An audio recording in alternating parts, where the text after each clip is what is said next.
नमस्कार। कैसे हो सभी। आज से हम क्लास 12th की पॉलिटिकल साइंस शुरू करेंगे। ठीक है। और इसका सबसे पहले चैप्टर फर्स्ट, जिसका नाम है challenges of nation building. Challenges of nation building. एक बात ध्यान रखनी है भाई, जो भी मैं ब्लैक बोर्ड पे लिखूं उसको साथ में कॉपी पे लिख लेना।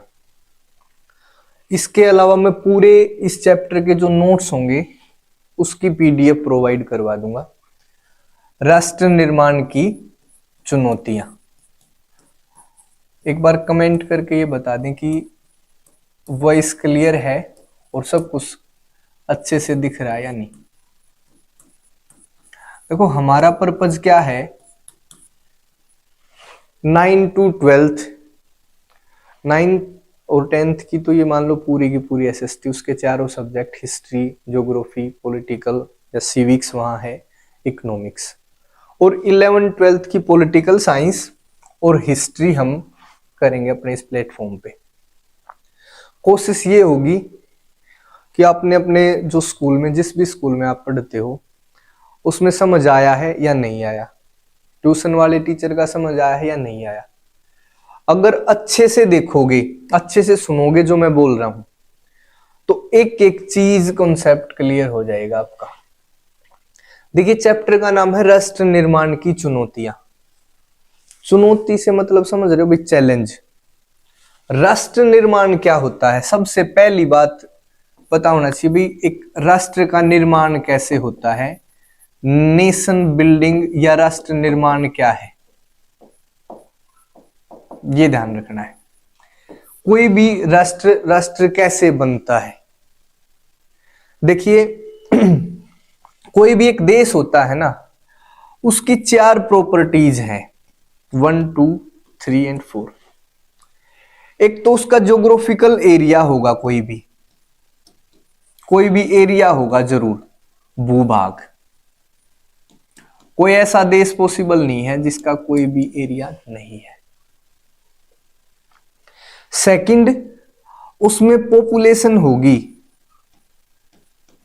पॉपुलेशन का मतलब है वहां कोई न कोई जनसंख्या निवास करती होगी। एक भूभाग है और उस पर कोई भी आदमी नहीं है, तो उसको हम नेशन या देश नहीं बोलेंगे। क्लियर है ये बात। तीसरा क्या है, वहां गवर्नमेंट जरूर होगी, सरकार। और जो सबसे इंपॉर्टेंट है वो है सोवरेनिटी।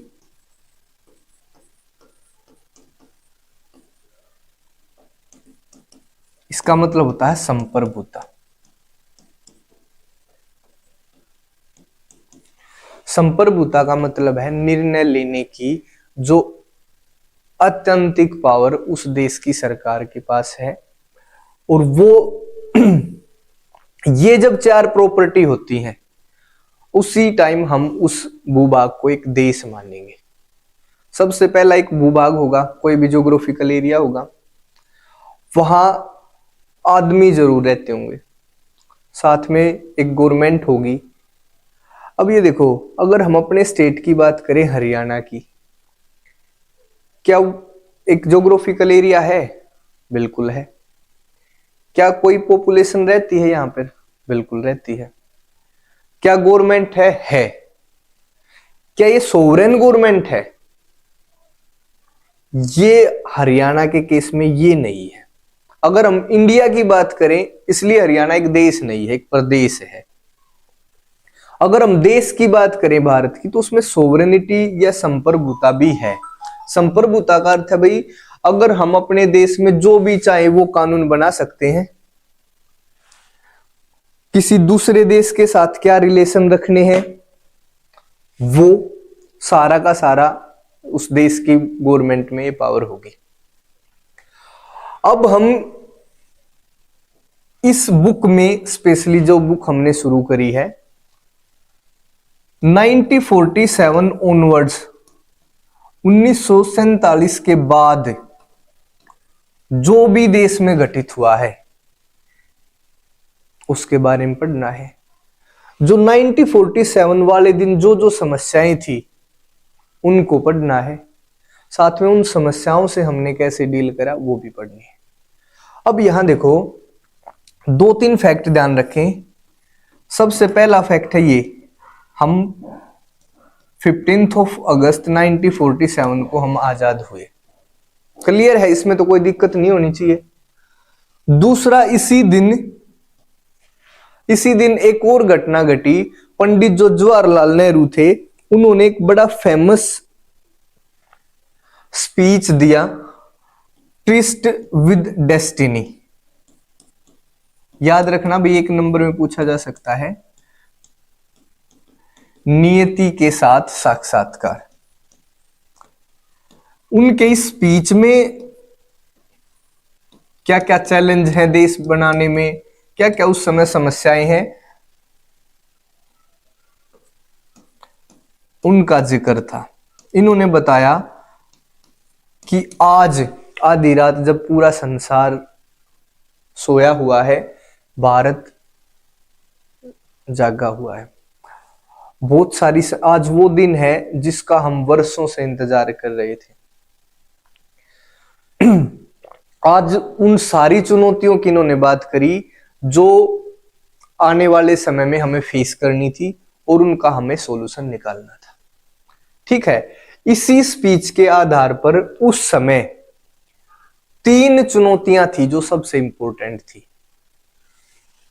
राष्ट्र निर्माण की चुनौतियां हैं, हमने इस राष्ट्र को बनाना है।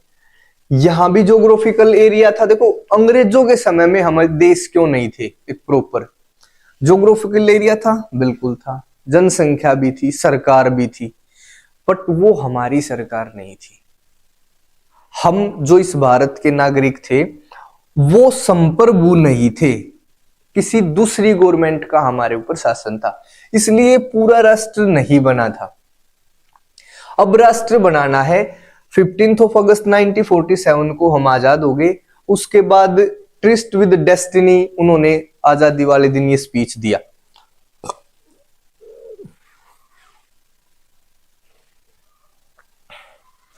ठीक है, अब नेक्स्ट पेज इसको मैं सेव कर दूंगा, फिर बाद में इसको एज इट इज पीडीएफ भी भेज दूंगा। अब जो चैलेंजेस थे ना, देखो फर्स्ट,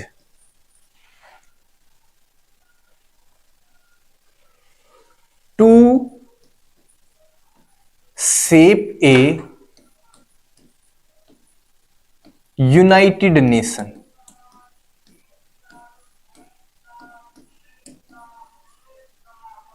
That can accommodate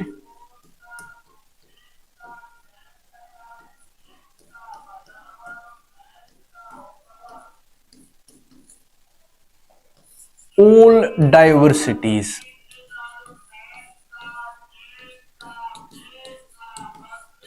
देखिए, एक ऐसे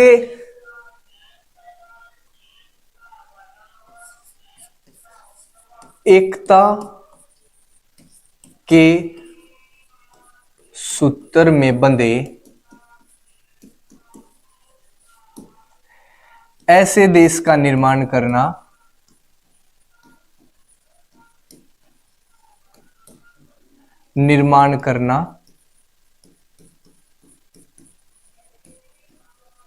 जिसमें सभी प्रकार की विविधताओं का समावेश हो, जिसमें सभी प्रकार की विविधताओं का समावेश हो। इसको एक्सप्लेन करूंगा क्या है ये। हो देखो क्या है भारत। हमें पता है जब हम आजाद हुए उसी समय हमारे देश का बंटवारा हुआ था। भारत को दो देशों में, भारत और पाकिस्तान में डिवाइड करा गया था। और इसके बाद देखो अंग्रेजों ने सिस्टम क्या कर रखा था, ये चैलेंज क्यों है। देखिए हमेशा आज ये चैलेंज नहीं है हमारे सामने, उस समय चैलेंज था, क्योंकि उस समय की परिस्थितियों को अगर हम ध्यान रखें, कैसी परिस्थितियां थी। हमारा जो देश है वो टू नेशन थ्योरी के आधार पर डिवाइड हुआ। और जो टू नेशन थ्योरी का अर्थ क्या है, भारत एक देश नहीं है, ये दो देश हैं, एक भारत एक पाकिस्तान। और जो एरिया मुस्लिम मेजोरिटी का है, जहां पे मुस्लिम ज्यादा है, वो पाकिस्तान होगा, बाकी जो हिस्सा बचका वो भारत होगा।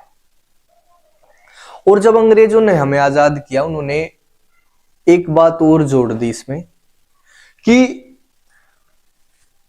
दो देश तो हो गए भाई, भारत और पाकिस्तान, इसके अलावा बहुत सारी देसी रियासतें थी हमारे यहां पे, लगभग 562। अंग्रेजों ने उनको भी ये छूट दे दी कि भाई उनकी इच्छा है या तो वो भारत का हिस्सा बने या पाकिस्तान का, या स्वतंत्र रहे। जब आपके पास फ्री या स्वतंत्र रहने का अवसर होगा तो कौन किसी देश का हिस्सा बन के खुश होगा। तो कई जगह से ऐसी आवाज आई, कई जगह ऐसी डिमांड उठी कि भाई हम फ्री रहना चाहते हैं, हम ना तो भारत में शामिल होना चाहते ना पाकिस्तान में, हम अलग देश की तरह रहना चाहते हैं। उस समय को याद करो, क्या ये चुनौती नहीं थी एक ऐसे यूनाइटेड नेशन को बनाना जिसमें हर प्रकार की डाइवर्सिटी, विविधता का सम्मान हो, समावेश हो। अब डाइवर्सिटी देखो क्या है, डाइवर्सिटी कितनी भाषाएं हैं अपने यहां पर, लैंग्वेज, बहुत सारी भाषाएं देश में बोली जाती हैं, अलग अलग इंटरेस्ट हैं भाई, हित, इसको हिंदी में भी साथ साथ लिखते रहे ना। लैंग्वेज का मतलब होता है भाषा, इंटरेस्ट का मतलब है हित, और देखो रिलीजन, रिलीजन का अर्थ भी सबको पता है, धर्म, और लाइफस्टाइल, जीवन शैली, कल्चर, बहुत सारी कल्चर अपने देश के अंदर निवास करते हैं भाई। ये इंटरेस्ट है, और यहां पे हो सकता है अगर आप ना देख पाए हो, ये विविधताओं का, और यहां जो लिखा है ना, इसको मैं इधर लिख देता हूं, यहां पे रिलीजन, फिर एक और कल्चर है ना अपने देश के अंदर, हर प्रकार के व्यक्ति हैं।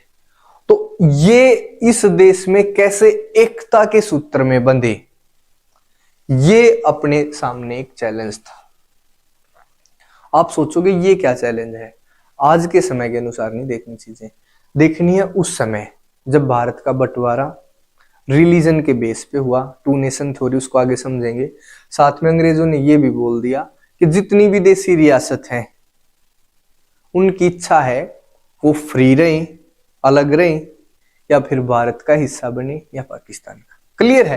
तो पहला चैलेंज है ये, अगर इसको लिखना है भाई ये पहला चैलेंज है और इसको एक्सप्लेन करो, तो हमें क्या बताना है, अपना देश, इसका साइज, एक कॉन्टिनेंटल साइज अपने देश का, एक महाद्वीपीय आकार है, इसको भी लिख लें भाई, कॉन्टिनेंटल साइज, विशाल आकार लिख सकते हो। इतने बड़े आकार का ये देश है जिसमें भाषा के आधार पर, संस्कृति के आधार पर, जीवन स्टाइल के आधार पर बहुत प्रकार की डाइवर्सिटी है, उन सब को एकता के सूत्र में बांधना था।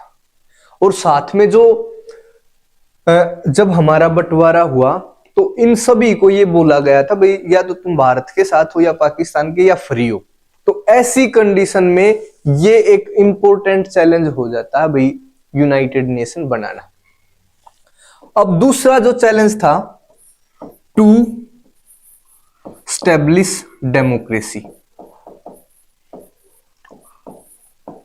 थोड़ा डिटेल में ही पढ़ना भाई, ताकि फिर बाद में कोई समस्या हो ही ना। लोकतंत्र की स्थापना करना,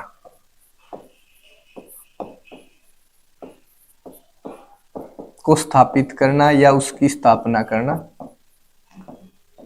टू स्टेब्लिश डेमोक्रेसी। क्या पता है डेमोक्रेसी क्या होता है?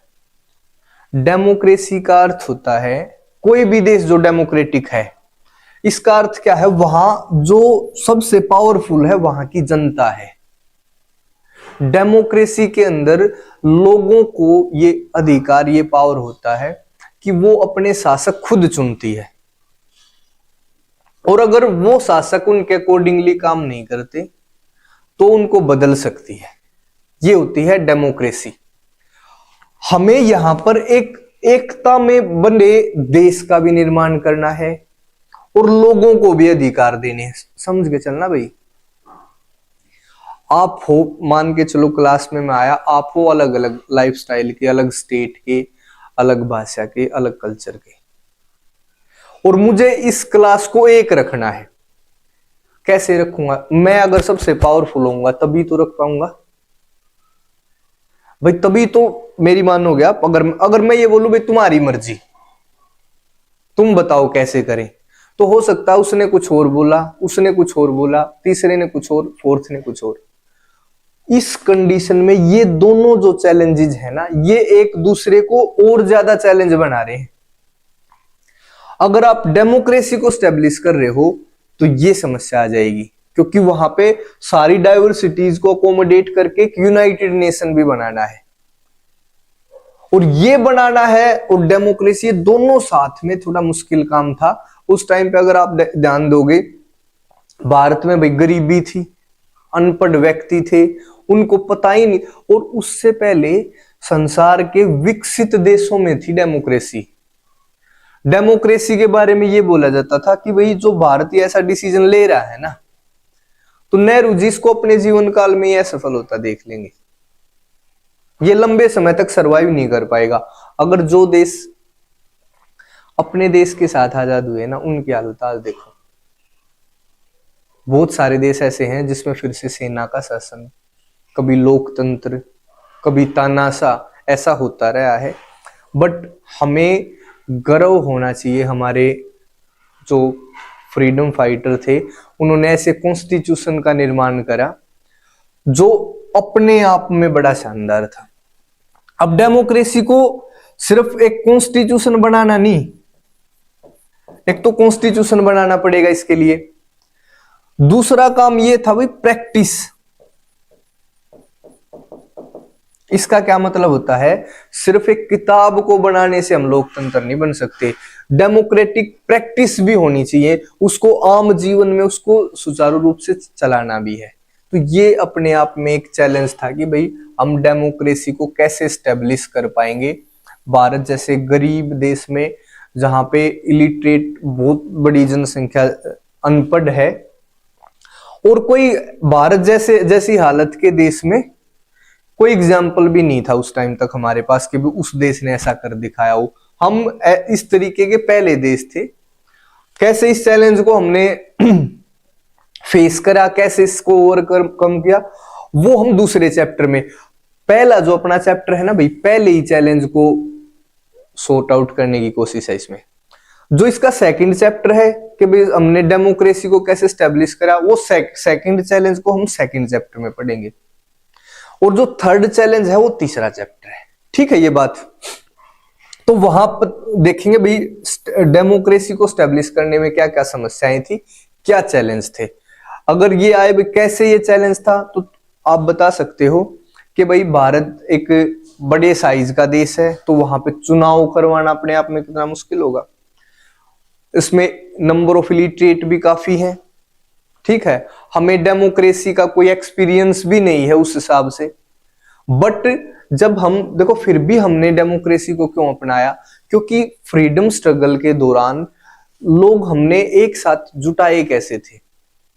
अब इतने अलग अलग प्रकार के व्यक्ति जो एक साथ मिलकर अंग्रेजों के खिलाफ लड़े, इनको हमने एक साथ कैसे करा? हमने बोला कि भाई आप दलित हो आपको भी राइट्स मिलेंगे, आप महिला हो आपको भी राइट मिलेंगे, आप ब्राह्मण हो आपको भी राइट मिलेंगे, आपकी भी पावर होगी, आगे आपके अनुसार शासन होगा। तो पूरा का पूरा फ्रीडम स्ट्रगल है ना राइट्स की डिमांड से ही है। आप देखोगे कांग्रेस ने छोटी छोटी डिमांड करी ब्रिटिश शासन के सामने, तो सारा का सारा जो फ्रीडम स्ट्रगल है वो डेमोक्रेसी के लिए ही था। तो इस्टेब्लिश भी करनी थी, आज वो समय आ गया भाई, हम आजाद भी हो गए। अब इसको प्रैक्टिकली कैसे स्थापित करा जाए, ये अपने आप में एक चैलेंज था। क्लियर है भाई। अब थर्ड जो चैलेंज है,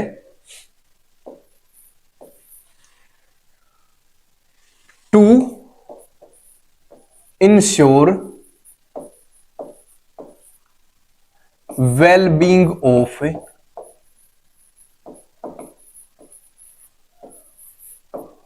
all sections of the society,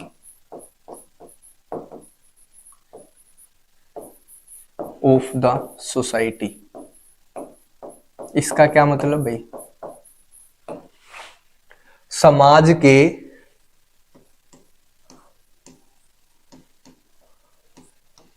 प्रत्येक वर्ग का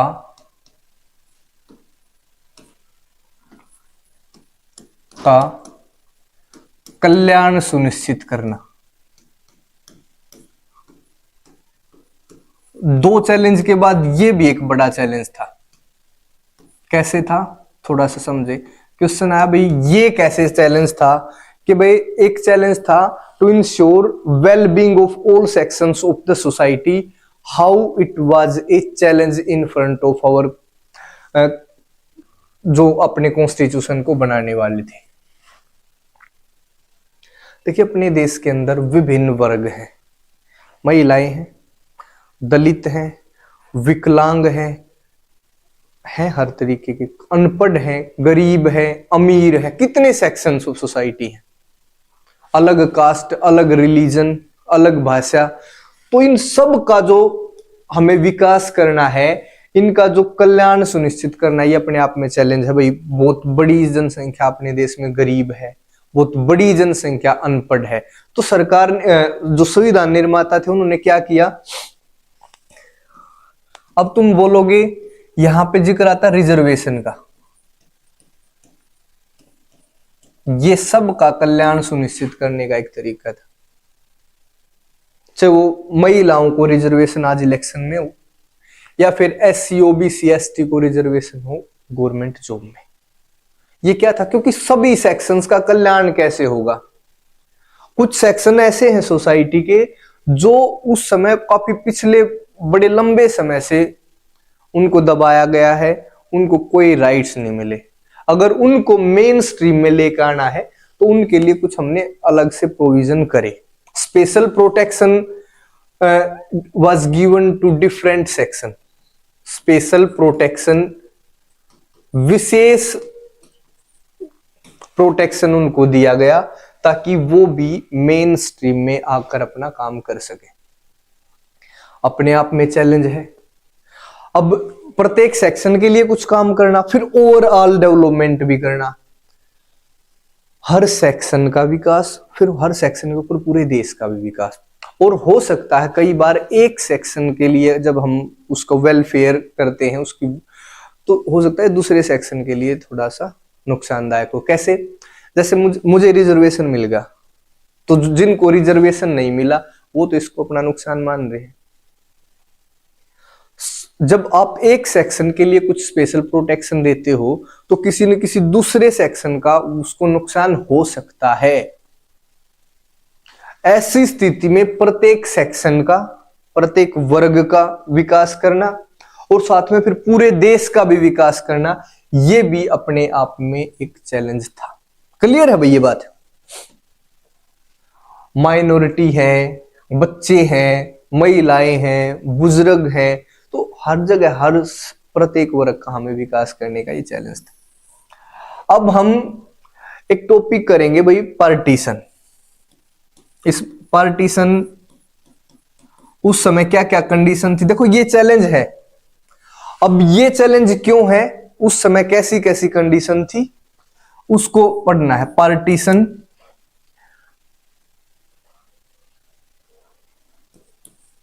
डिस्प्लेसमेंट, पार्टीशन का मतलब होता है बंटवारा, एंड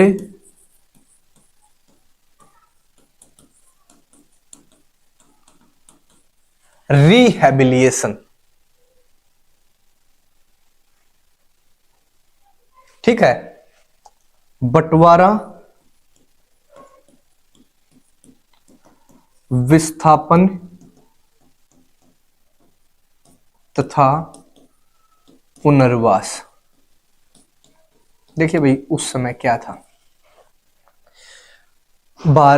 इसको टॉपिक को पढ़ने से पहले एक हमें देखना है टॉपिक टू नेशन थ्योरी। द्वि राष्ट्र सिद्धांत। अब पूछोगे ये क्या है, क्वेश्चन पूछा जा सकता है। ये नोट्स में प्रॉपर इसकी लैंग्वेज में लिखा मिलेगा। अब सिर्फ एक नॉर्मल नोट्स ताकि आप रिवाइज करो तो इनको ही पढ़ लो बस। Two nation theory,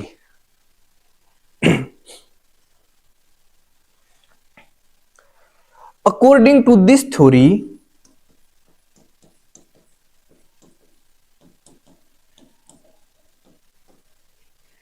India is not a single country.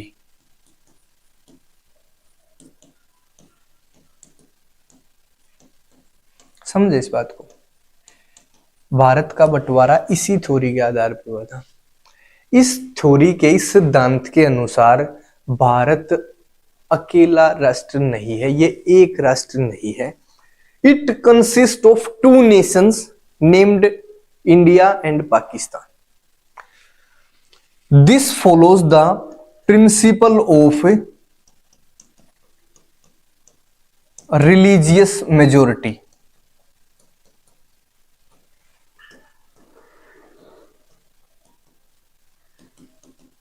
धार्मिक बहुलता का सिद्धांत इसमें फॉलो किया गया था। सिद्धांत है भाई ये, अगर देखने में समस्या हुई तो।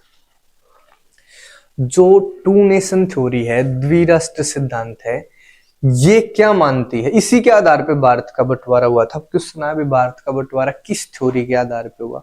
One nation theory, two nation theory, three nation theory, जो भी ऑप्शन हो अलग अलग दिए जा सकते हैं। तो टू नेशन थ्योरी क्वेश्चन है, two nation theory was based on religious majority, caste majority, poor majority, rich majority. तो आप क्या बताओगे, this follows the principle of religious majority. According to this theory, जो रीजन भारत में ऐसे हैं जहां पे मुस्लिम मेजोरिटी ज्यादा है, वो पाकिस्तान होगा। इसी में लिखना है, नोट्स में प्रॉपर मिल जाएगी। जो मुस्लिम मेजोरिटी एरिया है, मुस्लिम मेजोरिटी कहां क्या होगी, होगी पाकिस्तान। और rest of India, rest of जो पॉपुलेशन या जो ज्योग्राफिकल एरिया बच गया, वो क्या होगा, इंडिया। वैसे तो सिंपल सी थ्योरी लग रही है कि भाई ठीक है, जहां मुस्लिम ज्यादा है वो पाकिस्तान, जहां हिंदू या जो बाकी जो बच गए वो ज्यादा है वो होगा हिंदुस्तान या इंडिया। बट अगर प्रैक्टिकल देखा जाए ना, बड़ी मुश्किल था ये सब काम करना। कैसे, अभी थोड़ा समझे। देखो, जो इंडिया का थोड़ा सा मैप देख लें,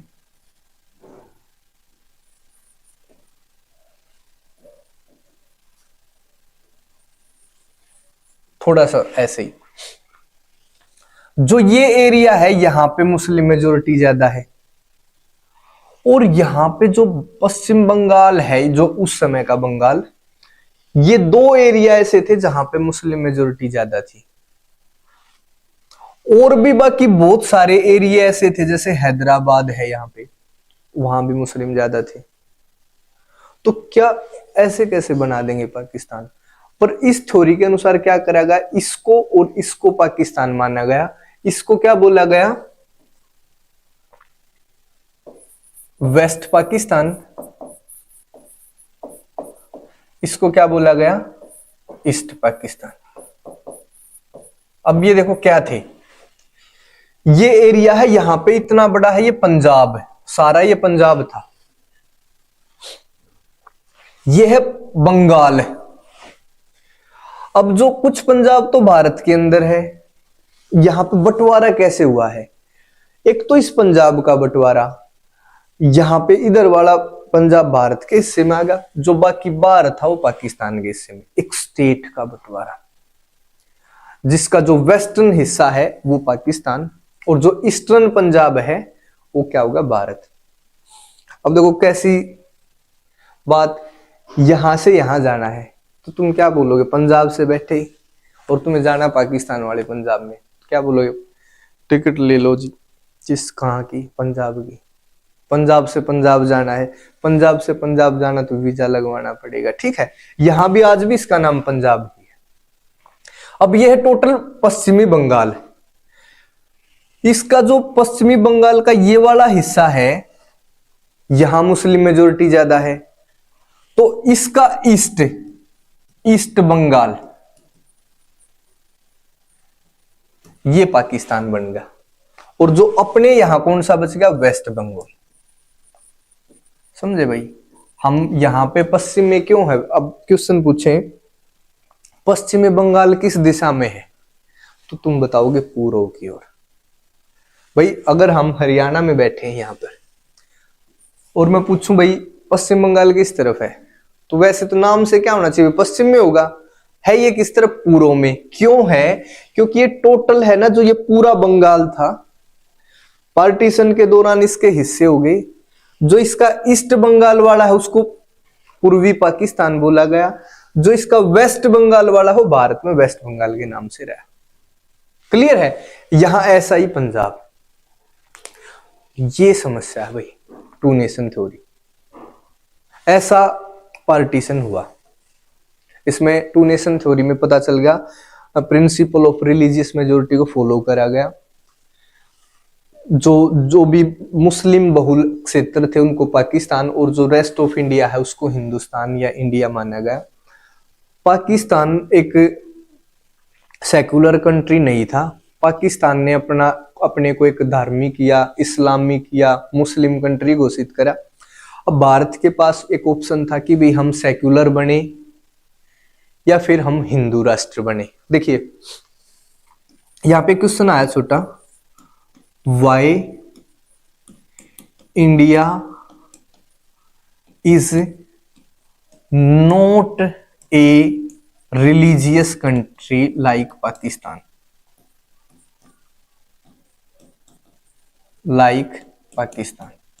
क्योंकि देखो टू नेशन थ्योरी ने क्या बताया सॉरी, कि जहां पे मुस्लिम ज्यादा होंगे वो पाकिस्तान है, रेस्ट ऑफ जो बच गया वो भारत है। पाकिस्तान ने क्या अपनाया कि भाई अपने को एक इस्लामिक राष्ट्र घोषित कर लिया। अब भारत के पास भी ऐसा ही ऑप्शन था, वो अपने को हिंदू राष्ट्र घोषित कर सकता था, क्योंकि जो बाकी जो पॉपुलेशन बची है वो नॉर्मली हिंदू थी।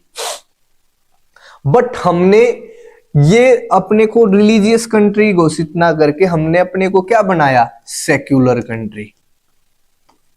सेक्युलर का मतलब होता है धर्मनिरपेक्ष, जिस राष्ट्र का कोई अपना राष्ट्रीय धर्म ना हो, वहां पे हर धर्म का सम्मान हो, हर धर्म को इक्वल प्रोटेक्शन हो, गवर्नमेंट किसी एक खास धर्म की तरफ ज्यादा झुकाव ना दिखाए, वो देश होता है सेक्युलर। हमने ऐसा क्यों किया, क्यों ना हम पाकिस्तान की तरह एक हिंदू राष्ट्र बन जाते, वो मुस्लिम राष्ट्र है। तो जितने मुसलमान पाकिस्तान में हैं या थे, उससे ज्यादा मुसलमान भारत में थे। ठीक है, भारत जो आजाद हुआ इसमें भाई हर धर्म, चाहे वो हिंदू है, चाहे मुस्लिम है, चाहे सिख है, चाहे ईसाई है, जो भी भारत में रहता है सबका रोल था। अब जो यहाँ के मुसलमानों ने भारत को आजाद करवाने में अपनी जो रोल प्ले करा, उनको हम उनके धर्म को कैसे नकारें? ये भारत की मानवता का प्रतीक है भाई। जो हमारे कॉन्स्टिट्यूशन बनाने वाले थे, ये उनकी दूरदर्शी सोच का परिणाम है कि भाई हम पाकिस्तान की तरह अपने देश को एक धार्मिक देश नहीं बनाएंगे, हम यहाँ का कोई राष्ट्रीय धर्म हिंदू या कोई और धर्म इसको घोषित नहीं करेंगे। इसका कारण यही था कि भाई यहाँ की एक बड़ी पॉपुलेशन क्या थी, जिसमें हिंदू भी थे, मुस्लिम भी थे, सारे धर्मों के लोग थे, और स्वतंत्रता के लिए जो स्ट्रगल हुआ है उनमें सब ने योगदान दिया है। दूसरा कारण कि भाई यहाँ पे एक जो मुस्लिम पॉपुलेशन है वो पाकिस्तान से भी ज्यादा थी, तो ऐसे में भी भारत ने अपनी दूरदर्शी सोच को दिखाते हुए खुद को एक सेकुलर कंट्री घोषित करा। देखिए क्या होना है, बहुत सारी चीजें है ना जब बताई जाती हैं तो सब कुछ बोर्ड पे नहीं लिखा जा सकता। तो जैसे मैं बोलता हूं तो कुछ कुछ है ना उसमें अपना लिखते रहा करो, पीछे वीडियो करो फिर से चला के देख लो, ठीक है। उद्देश्य ये है भाई सब कुछ डिटेल में बताया जाए, ताकि कोई भी क्वेश्चन बन जाए, कैसा भी क्वेश्चन बन जाए, आपको उसके बारे में पता हो, ज्यादा समस्या ना हो। पता चल गया भाई टू नेशन थ्योरी का भी, और ये भी पता चल गया कि जो हमने खुद को सेक्युलर घोषित क्यों किया, ठीक है।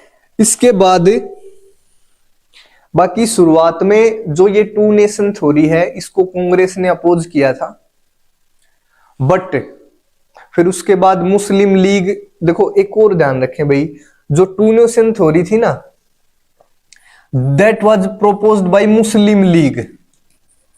अब ये हिस्ट्री की बात है भाई, मुस्लिम लीग क्या थी, कौन इसके लीडर थे, क्या उनकी डिमांड थी, बस उसमें ये लाइन लिख देनी है। अगर कहीं भी जब हिस्ट्री करवाऊंगा तो इसको बता भी दूंगा क्या थी मुस्लिम लीग, इसने बनाई थी। और बस ये एक लाइन लिख देनी है, this theory was proposed bye Muslim league. According to this theory, India is not a single country, it consists of two countries.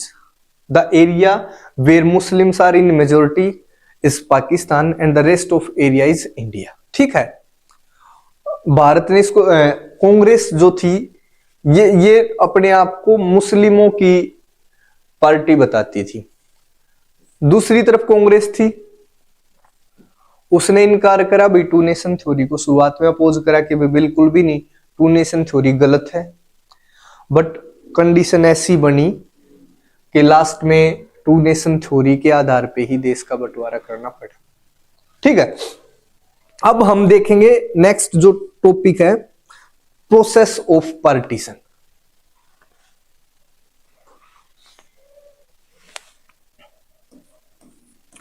Process of partition question आ सकता भाई, और इसमें प्रॉब्लम या चैलेंज, क्या क्या समस्याएं आई जब ये पार्टीशन हुआ।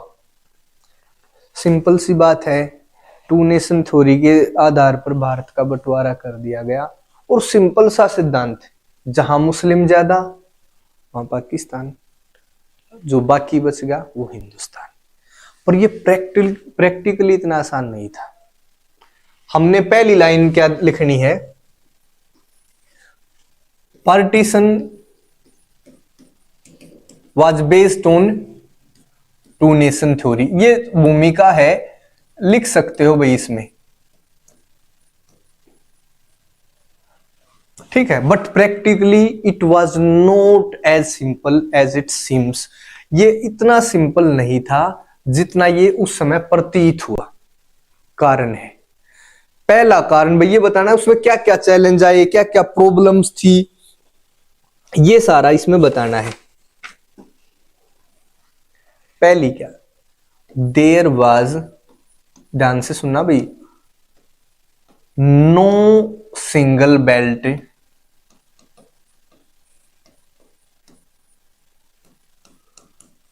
Of Muslim majority. हिंदी में भी बोलूंगा साथ में, अगर मैं एक आध बार हो सकता है हिंदी में ना लिख पाऊं। तो मुस्लिम बहुल क्षेत्र मतलब, या मुस्लिम एक ऐसा क्षेत्र नहीं था जहां पे मुस्लिम बहुमत में हो। There was no single belt. कितनी बेल्ट थी? 2। मतलब ये क्या है, एक ही ऐसा एरिया नहीं था भाई यहां पे मुस्लिम ज्यादा है इसको पाकिस्तान बना दो, बात करो। There was no single belt of Muslim majority. पहली कहां थी? First in Punjab, west Punjab. दूसरी कहां थी? ईस्ट बंगाल। प्रॉपर नोट्स तो पीडीएफ में देख लेना। 2 जगह पे इनकी कंसंट्रेशन ज्यादा थी, एक तो पंजाब के वेस्ट में या पश्चिमी पंजाब में, और पूर्वी बंगाल में।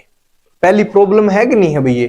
क्योंकि हम पार्टीशन करने, हम इस बात पर एग्री हो गए, हाँ भाई पार्टीशन होना चाहिए, चाहे वो मजबूरी वश हुए या फिर ऐसी कंडीशन बन गई हम इस पार्टीशन को नहीं रोक पाए, तो ये होगा। दूसरी क्या प्रॉब्लम थी इसमें? एक ये लगा लो, मतलब ए यहां पे दूसरा पॉइंट का मतलब इसमें प्रॉब्लम बता रहा हूं। इसको पश्चिमी पाकिस्तान का नाम दिया गया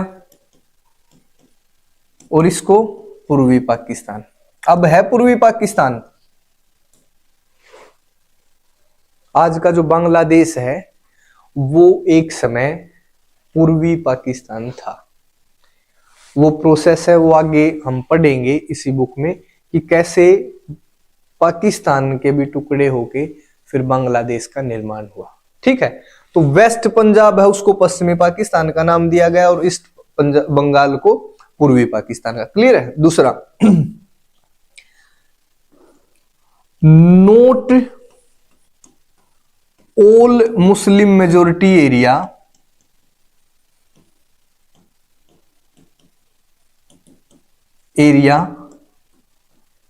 wanted टू ज्वाइन पाकिस्तान। देखिए भाई अच्छी बात है, जो हमने मैप करा था उसका नॉर्थ वेस्टर्न फ्रंट मतलब अफगानिस्तान की तरफ का एरिया, वो एरिया ऐसा था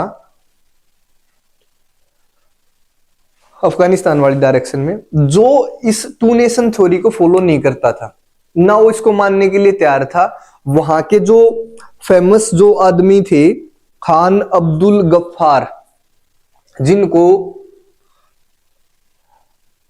नॉर्थ वेस्टर्न फ्रंट का गांधी भी, फ्रंटियर गांधी के नाम से भी जाना जाता है, वो 2 नेशन थ्योरी को अपोज करते थे। वो नहीं चाहते थे कि भी वो पाकिस्तान का हिस्सा बने, वो ये चाहते थे कि भी भारत में हिंदू और मुसलमान सदियों से, हजारों सालों से इकट्ठा हैं। उन्होंने खूब स्ट्रगल करा, फिर अंग्रेजों से लड़े, हर प्रकार के बाहरी आक्रमण से लड़े, और जब आज उनके हाथ में गवर्नमेंट आई है, आज उस सारे संघर्षों का जब रिजल्ट आया है, आज ये अलग होने की कोशिश में है। तो जो वहां के फ्रंटियर गांधी थे खान अब्दुल गफ्फार, वो नहीं चाहते थे भाई पाकिस्तान का हिस्सा बने, बट अंततः उनको पाकिस्तान का हिस्सा बनना पड़ा। ठीक है, अगर इसमें तीसरी अगर मैं प्रॉब्लम की बात करूं, समझ में आ गई भाई? 2 तीसरी क्या है? प्रेजेंस ऑफ, ध्यान दिए भाई, non Muslim areas, majority areas इन, यहां भी और वहां भी, इन ईस्ट एंड वेस्ट पाकिस्तान। इसका क्या मतलब है? देखो, जैसे ये एरिया है, ये है टोटल पाकिस्तान, इसमें मुस्लिम मेजोरिटी में है, पर इसके अंदर एक ऐसा भी तो एरिया हो सकता है जैसे ये, यहां पे हिंदू मेजोरिटी में हो सकता है। देश है, अपने देश में क्या है, हिंदू मेजोरिटी में है, पर हरियाणा में क्या है, हिंदू मेजोरिटी में। हरियाणा में एक डिस्ट्रिक्ट है मेवात, जिसको आजकल नूह के नाम से जाना जाता है, वहां पे कौन है, मुस्लिम मेजोरिटी में। तो पाकिस्तान के अंदर भी, पाकिस्तान का मतलब मुस्लिम मेजोरिटी एरिया जो टोटल, उसमें भी कहीं कहीं क्या थे, नॉन मुस्लिम मेजोरिटी एरिया थे। ये थोड़ा शामिल होना चाहिएगा पाकिस्तान में, ये तो नॉन मुस्लिम है, क्लियर है। तो इनकी भी समस्या थी। अब इनके साथ क्या हो, फोर्थ है भाई, जो इस तीसरे कारण से ही जुड़ा है, उसका मतलब है the problem of minorities on both sides of the border या इन बोथ द कंट्री। अब एक और भी समस्या, ये सबसे बड़ी समस्या, अब यहां लगाओ, ये है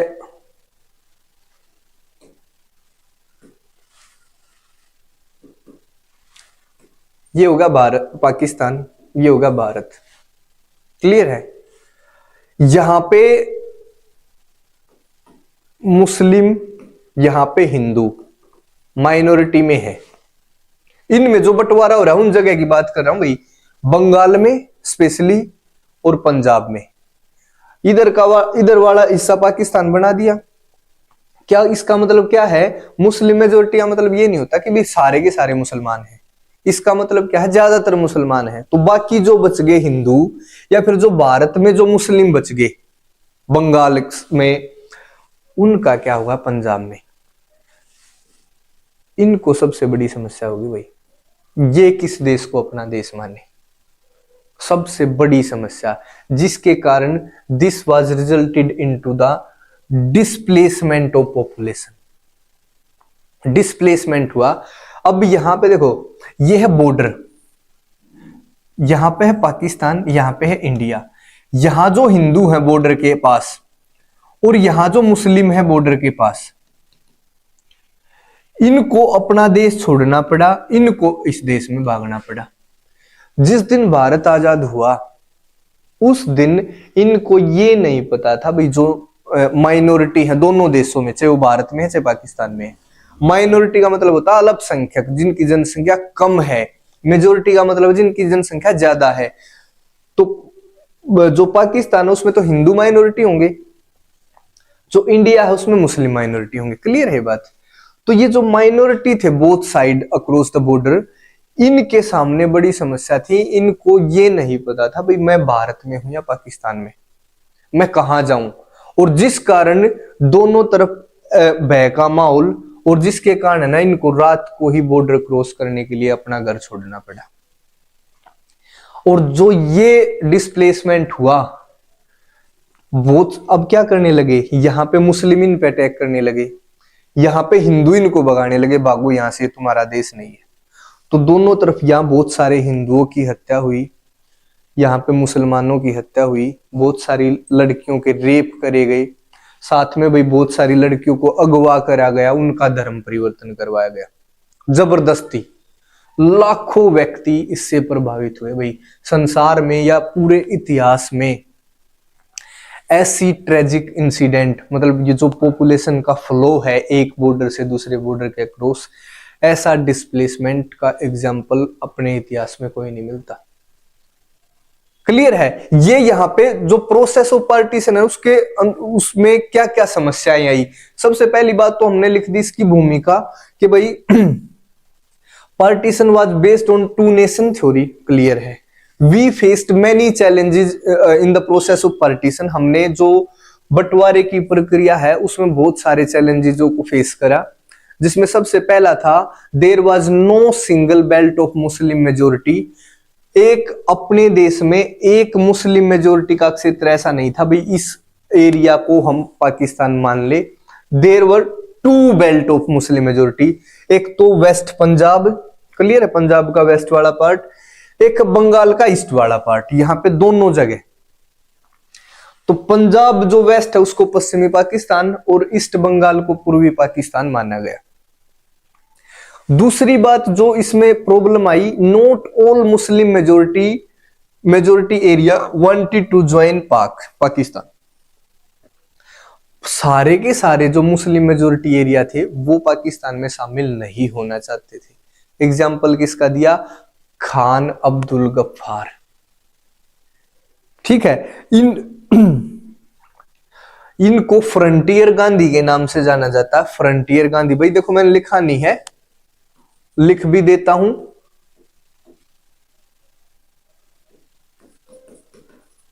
खान को आगे पीछे कहीं भी लगा लो, इनको फ्रंटियर गांधी के नाम से जाना जाता है। ये नहीं चाहते थे ये अगर देखोगे भाई कोई एक मुस्लिम का नाम बताओ जो टू नेशन थ्योरी का अपोज करता था, तो खान या अब्दुल गफ्फार खान। ठीक है, इनको फ्रंटियर गांधी के नाम से भी जाना जाता है। ये क्या कहते थे इनके अनुसार कि भारत ने सदियां लगा दी आजादी पाने में, पहले हमने दुश्मन के साथ स्ट्रगल करा, बहुत सारी कुर्बानियां दी, हिंदू मुस्लिम सब ने मिल के देश की आजादी के लिए लड़ाई लड़ी है। अब जब आजादी मिली, अब जब हमें एक साथ रहने का हमारे पास एक चांस है, तो हम एक साथ क्यों नहीं रहते। बड़े दुखी हृदय से इन्होंने बंटवारे को एक्सेप्ट करा। फिर उन्होंने कोशिश करी भी मैं पाकिस्तान को ज्वाइन ना करूं। उसके बाद भी लास्ट में, क्योंकि प्रिंसिपल ऐसा था भाई जहां भी मुस्लिम मेजोरिटी होगी वो पाकिस्तान माना जाएगा, तो इनको भी इनका जो हिस्सा था वो पाकिस्तान के हिस्से में आया। क्लियर है। तीसरा, presence of non Muslim majority areas in east and west Pak. Bharat में भी था ऐसा ही और पाकिस्तान में भी। जो इनका एरिया है उस एरिया के अंदर भी बहुत सारा नॉन मुस्लिम मेजोरिटी का एरिया था। वैसे तो टोटल देश में तो मुस्लिम मेजोरिटी में, पर कुछ एरिया जहां पे मुस्लिम मेजोरिटी नहीं है वहां हिंदू मेजोरिटी। अब उनका क्या, वो तो चाहते हैं भी भारत का हिस्सा बने, पर टोटल एरिया पाकिस्तान के हिस्से में आ गया, तो उनको भी पाकिस्तान का हिस्सा बनना पड़ा मजबूरी बस। ठीक है, और इसी के कारण जो बॉर्डर है, देखो ये ध्यान दो, ये बॉर्डर है, यहां पे जो बॉर्डर के लगते जो एरिया है दोनों तरफ, यहां पे हिंदू माइनॉरिटी, यहां पे मुस्लिम माइनॉरिटी, इनके लिए सबसे बड़ी समस्या भाई क्या करें। अब ये इनको ये नहीं पता मैं किस देश में हूं। रात को ही जैसे ही आजादी हुई, यहां से इनका ट्रांसफर डिस्प्लेसमेंट होना शुरू हो गया, क्योंकि यहाँ जो यहाँ पे हिंदू थे उन पे मुसलमान अटैक करना शुरू करके भी भागो हमारे देश से। यहाँ जो हिंदू मुस्लिम थे उन पे हिंदू, जो सदियों सदियों से एक साथ रहे थे, उनको एक मिनट में बिना कुछ सामान उठाए, बिना कुछ तैयारी करे अपने देश को छोड़ना पड़ा। हो सकता है किसी का सैकड़ों सालों का कोई बिजनेस हो सकता है किसी की कोई बड़ी हवेली हो बहुत सारी चीजें हो सकती है। अगर आज आप सोच के देखो कि भाई विद इन 10 मिनट आप यहां देश छोड़ दो तो कैसा फील होगा। तो ये जो दो problem of minorities on both side of the border है, बहुत बड़ी समस्या। पूरे संसार के इतिहास में ऐसा ट्रांसफर ऑफ पॉपुलेशन नहीं देखा जाता। इतना ट्रेजिक, अब्रप्ट और अनप्लान्ड प्रोसेस था ये, जिसने बहुत समस्याएं क्रिएट करी। ठीक है, ये है भाई। इसके बाद है कॉन्सिक्वेंसेस ऑफ पार्टीशन। एक छोटा सा टॉपिक और करेंगे, तभी तो पता चलेगा भाई उस हालत में। और फिर हमारे पास वो चुनौती है कि देश को यूनाइटेड करना है जिसमें सारी की सारी डाइवर्सिटी अकोमोडेट हो जाए। कॉन्सिक्वेंसेस ऑफ पार्टीशन, बंटवारे के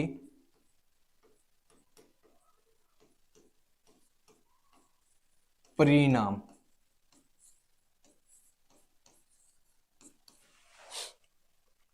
भाई इसके परिणाम क्या रहे, ये बताना है।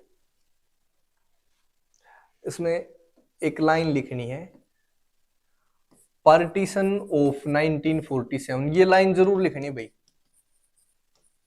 Of 1947 was most abrupt, ABRUPT, इसका मतलब होता है अचानक।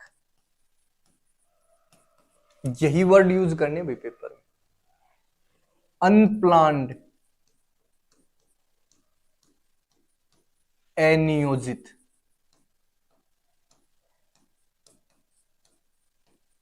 जित है ये जय, एंड ट्रेजिक,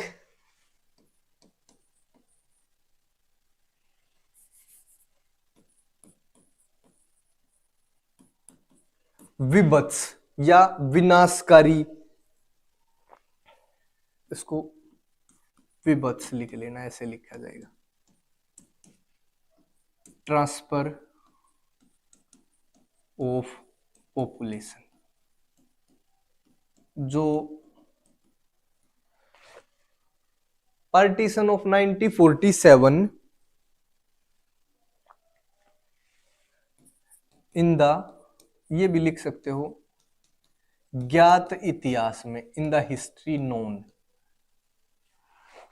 1947 का बंटवारा पूरे ज्ञात इतिहास में सबसे ज्यादा अचानक, अनियोजित और विभत्स ट्रांसफर था जनसंख्या का, एक जगह से दूसरे देश जगह पे ट्रांसफर हो जाना।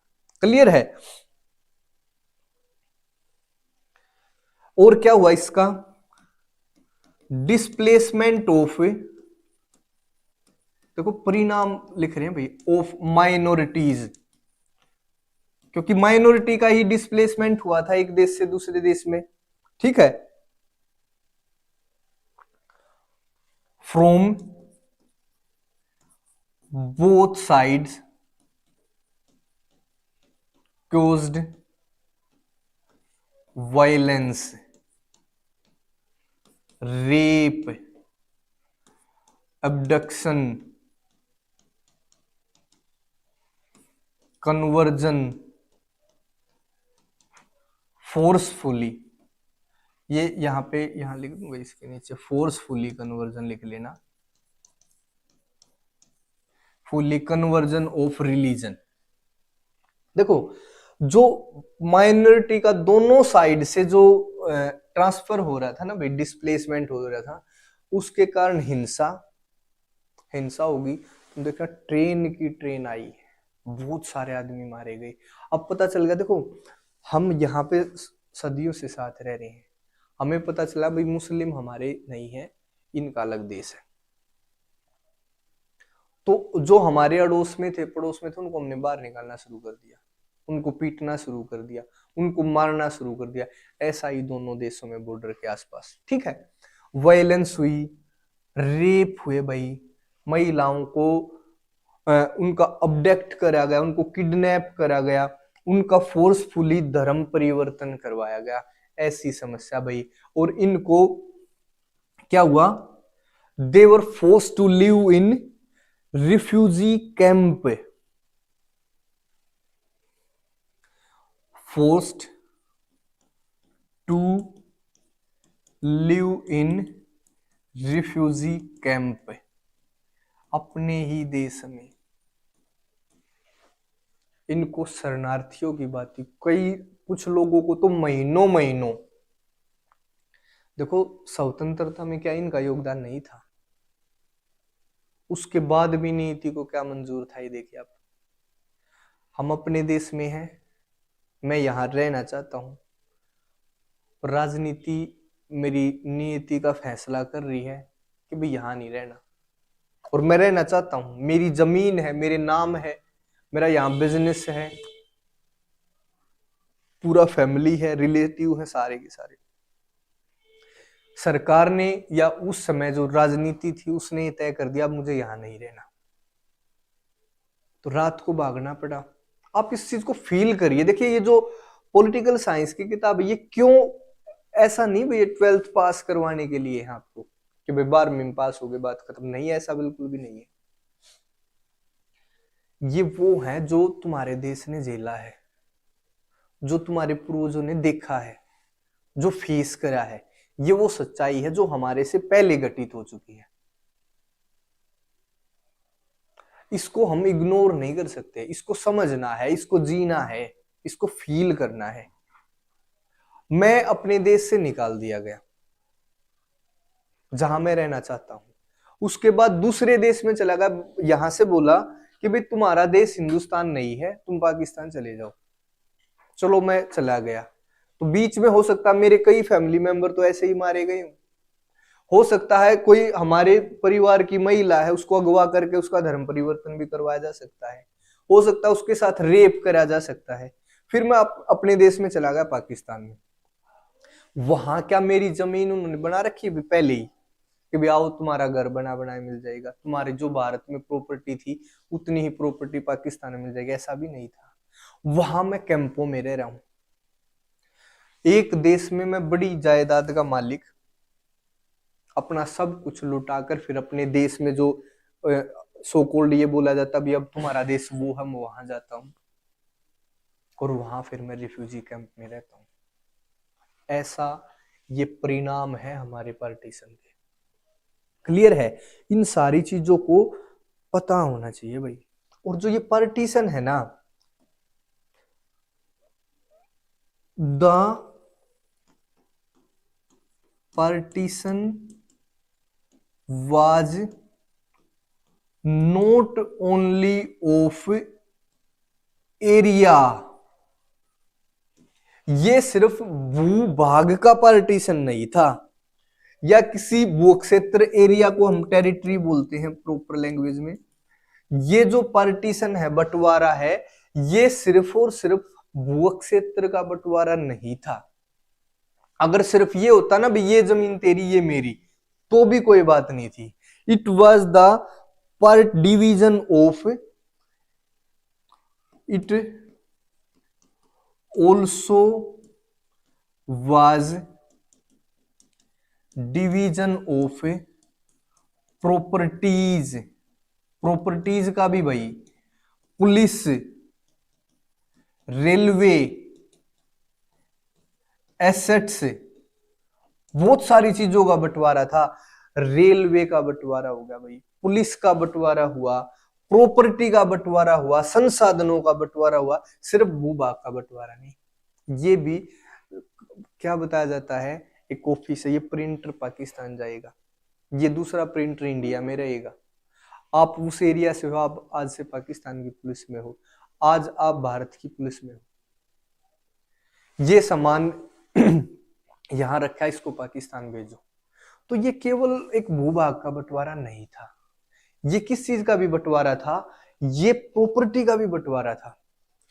और क्या था ये? डिवीजन ऑफ हार्ट्स, दिलों का भी बंटवारा था।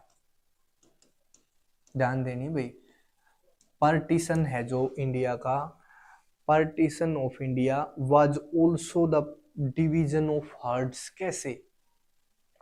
जो सदियों से एक देश में रह रहे हैं, सदियों से वहां बिजनेस कर रहे हैं, सदियों से जुड़े हैं उस देश के साथ, उन्होंने उस देश की आजादी के लिए लड़ाई लड़ी है, जब उनको उस देश से निकाला जाएगा तो क्या दिल नहीं टूटेगा क्या? जो हमें अपने परिवार वालों से दूर होना पड़ा, हमें अपने मित्रों से दूर होना पड़ा, हमें अपने व्यवसाय से दूर होना पड़ा, हमें अपनी जो मातृभूमि है उससे दूर होना पड़ा, हमने जिसके लिए कुर्बानियां दी हैं हमारे पूर्वजों ने, उससे दूर होना पड़ा, तो क्या ये डिवीजन ऑफ हार्ट्स नहीं होगा? तो partition was not only the division of territory, it was also the division of property, police, railway, and most importantly it was division of herds too. Clear है ये बात? ये उस समय इसके अगर आप देखोगे तो कॉन्सिक्वेंसेस थे, ये बंटवारे के परिणाम थे। क्लियर है भाई? अब इसके बाद का जो चैप्टर है वो नेक्स्ट क्लास में करेंगे।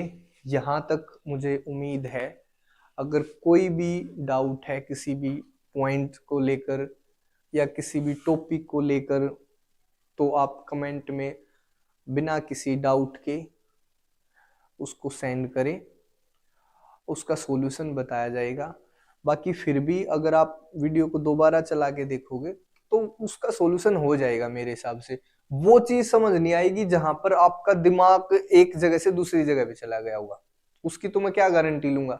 बट अगर आपने अच्छे से सुना है और जो लिखवाया है, देखिए हिंदी मैंने इनकी साथ साथ बताई है, उसको आप लिख लेना भाई, जो हिंदी मीडियम के बच्चे हैं। क्योंकि देखो मैं भले ही इंग्लिश में लिख रहा हूं, बट उसके बावजूद भी हिंदी मीडियम वाले बच्चों को पढ़ाना है। ऐसा बिल्कुल भी नहीं है भी ये इंग्लिश मीडियम है। मैं हर वो लैंग्वेज, देखो 2 बार लिखूंगा हिंदी के नीचे इंग्लिश लिखूंगा, इट्स टाइम कंज्यूमिंग, इससे टाइम ज्यादा खराब होगा। तो एक लाइन इंग्लिश में लिख दी, तो हिंदी तो अपनी मातृभाषा, उसको आप लिख सकते हो। हर लाइन की हिंदी मैंने बताई है, हर वर्ड का जो क्या मीनिंग हो सकता है वो भी बताने की कोशिश करिए। इसके बाद जो नेक्स्ट है, नेक्स्ट क्लास में करेंगे आगे चैप्टर। उम्मीद है सबको समझ में आएगा। धन्यवाद, बाय।